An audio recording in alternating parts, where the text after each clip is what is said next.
Olá pessoal, nesse vídeo nós vamos dar seguimento ao nosso conteúdo de funções inorgânicas, estudando a terceira função inorgânica, os sais. E o sal mais famoso e salgadinho conhecido de todos é o cloreto de sódio, o famoso sal de cozinha. Mas ele não é o único sal que existe. Os sais são todos compostos iônicos, ou seja, eles são formados por um cátion e por um ânion. O cátion é um átomo que perdeu um elétron. E relembrando que na tabela periódica a gente tem dois grandes grupos na tabela, os metais e os não metais. Os metais são aqueles elementos que têm a tendência de doar os seus elétrons, assim formando cátions. Enquanto os não metais, também chamados de ametais, têm a tendência de receber elétrons, formando o que a gente chama de ânions. Assim, em um composto iônico, eu sempre tenho presente um cátion e um ânion, ou seja, um metal e um ametal. E todos esses compostos são classificados como sais.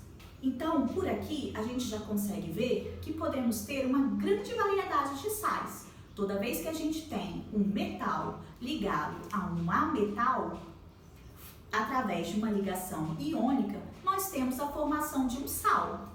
Como que a gente faz para poder produzir, fazer ou sintetizar um sal? Bem, os sais são produzidos através de uma reação conhecida como reação de neutralização. Exatamente porque quando essa reação ocorre formando o sal, o pH do meio também é neutralizado, atingindo um valor de 7. Se a gente está falando de pH, a gente já pode lembrar dos ácidos e das bases. É isso mesmo que você está pensando. Um ácido ele é formado a partir da reação de um ácido com uma base, que vai formar sempre um sal e água. Dizemos que um ácido é neutralizado por uma base e vice-versa. Vamos entender um pouco mais como que acontece essa reação de neutralização.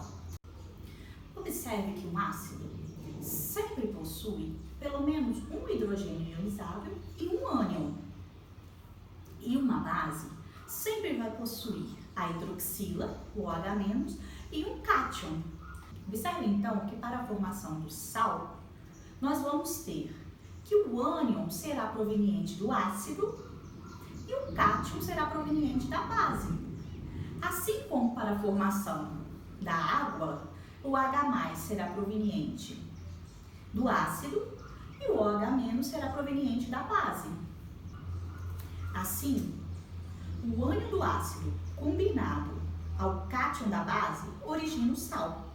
Além disso, o H+ que vem do ácido combinado ao OH- que vem da base forma a água.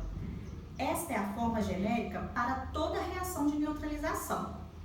Vamos ver agora alguns exemplos. Observe a reação de neutralização entre o ácido clorídrico, HCl, e o hidróxido de sódio, NaOH. Observe que o número de hidroxilas presente na base e o número de hidrogênio ionizado nesse ácido são iguais, um em cada. Logo, isso leva à formação de uma molécula de água. Observe também que as cargas do cátion e do ânion se anulam para produzir um sal que possui carga neutra no total. Vejamos agora mais um exemplo, a reação de neutralização entre a base hidróxido de magnésio e o ácido clorídrico, HCl. Observe que nesse caso, a base possui 2 hidrogênios ionizáveis, enquanto o ácido possui apenas uma hidroxila. Nessa situação, para que ocorra a neutralização total desse ácido, eu preciso utilizar 2 vezes a quantidade de base para neutralizar uma quantidade do ácido. Observe também que o sal obtido no final da reação deve ser neutro. Assim, as cargas devem se neutralizar. Observando que o número de oxidação do cloro no ácido clorídrico é -1, que a carga do magnésio é +2, para escrever a fórmula do sal formado entre o magnésio e o cloro, devemos ter a proporção de 2 átomos de cloro para cada magnésio. Portanto, a fórmula química será escrita como MgCl2. Esse sal é chamado de cloreto de magnésio. Como utilizamos o coeficiente químico 2 para a base e o nosso ácido possui 2 hidrogênios ionizáveis, nós também vamos formar 2 moléculas de água nessa reação. Observe que, fazendo todo esse raciocínio, a minha reação química já sai completamente balanceada e eu consigo escrever corretamente a fórmula do meu sal. Para finalizar o nosso assunto de sais, vamos falar de nomenclatura. De acordo com a IUPAC, a fórmula das substâncias são sempre escritas dos elementos de menor eletronegatividade para os elementos de maior eletronegatividade. No caso dos ácidos, a gente sempre escreve o hidrogênio e depois o outro elemento, que é um ametal e, portanto, mais eletronegativo. Lembrando que na tabela periódica a eletronegatividade cresce em direção ao átomo de flúor.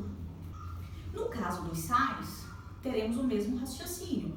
Na hora de escrever a fórmula, primeiro escrevemos o cátion, que é um metal, e depois escrevemos o ânion, que é um ametal. Mas na hora de falar o nome desse composto, as coisas se invertem. Primeiro falamos o nome do ânion e depois falamos o nome do cátion. Então como fica? Fica assim: nome do ânion de nome do cátion. Vamos descobrir agora como a IUPAC recomenda que chamamos os cátions e os ânions.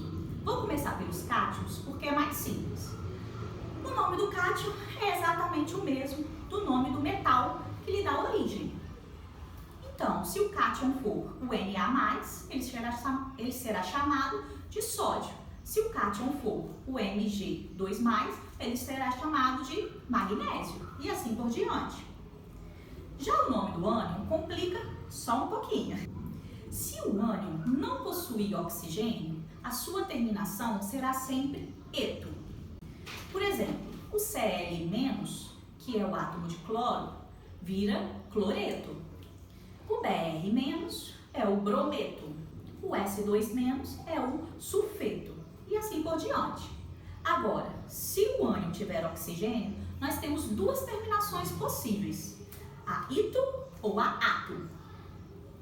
A terminação ito é usada quando o NOx do elemento, companheiro do oxigênio, é de +3 ou +4.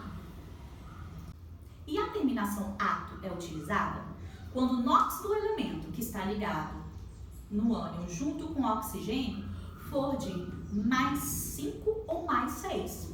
Por exemplo, o SO4 2-.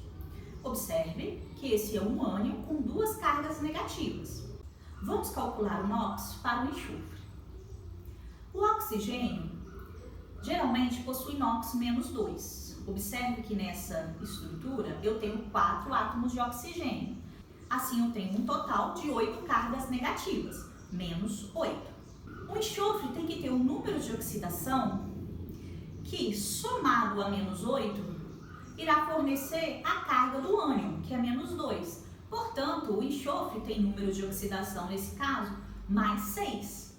Por isso, então, esse ânion é chamado de sulfato. Um outro exemplo é o SO3 2-. Observe que agora eu tenho 3 átomos de oxigênio nessa estrutura. Então, eu vou ter nessa estrutura -6 cargas negativas provenientes do oxigênio. Esse ânion tem uma carga igual a -2. Então, a carga do enxofre tem que ser uma que, somada a -6, irá dar -2. Nesse caso, a carga do enxofre é +4. E por isso, esse ânion é chamado de sulfito. Nós podemos fazer uma associação direta com o nome do ânion e o nome dos ácidos, com uma decoreba básica, que é bico de pato e pirulito gostoso. Observe a terminação: bico de pato. O ácido que termina em ico sempre originará o ânion terminado em ato. E o ácido que termina em oso sempre originará o ânion terminado em ito. Por exemplo, o ânion do ácido sulfúrico é o sulfato, enquanto que o ânion do ácido sulfuroso é o sulfito. Na tabela a seguir, nós vemos outros exemplos de nomes de ânions, comparados ao nome dos ácidos. E isso é tudo, pessoal. Até a próxima aula, onde falaremos de óxidos.